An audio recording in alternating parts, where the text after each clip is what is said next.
دکتر فریدون دشتی هستم با 40 سال سابقه کار مدیریتی در صنعت، مدرس دانشگاه و نویسنده 5 جلد کتاب در زمینه‌های مدیریت و مهندسی و روانشناسی که به صورت قصه و رمان به نگارش درآوردم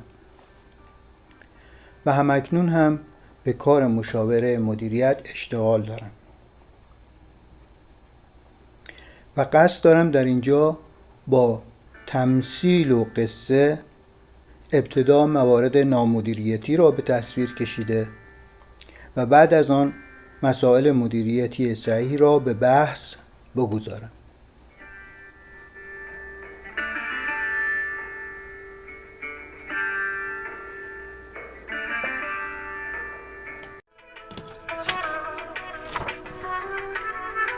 در یک روز خوب و شاد ملا نصرالدین به همراه خرش شنگول و خرم هلک هلک کنان به سمت کار و تولید از خانه‌اش بیرون رفت.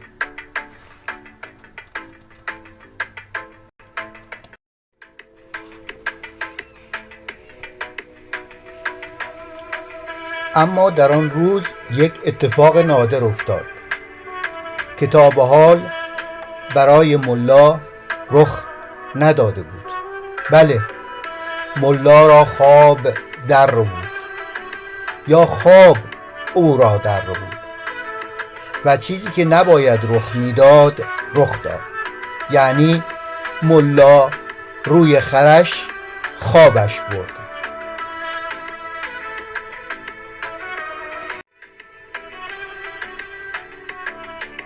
و وقتی چشم باز کرد به جای محل کار خود را در جمع دوستانش در بازار یافت که با تعجب از او میپرسیدند ملا اینجا چه کار میکنی؟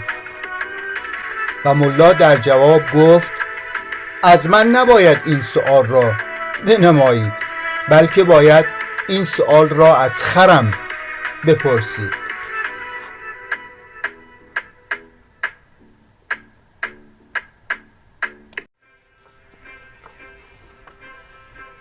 درس هایی که از این تمثیل میگیریم بدین قرار است: یک مدیر باید مسئولیت کارش را خودش به عهده بگیرد، حالا چه مدیر یک تیم بوده یا مدیر میانی یا حتی مدیر کلان شرکت باشد.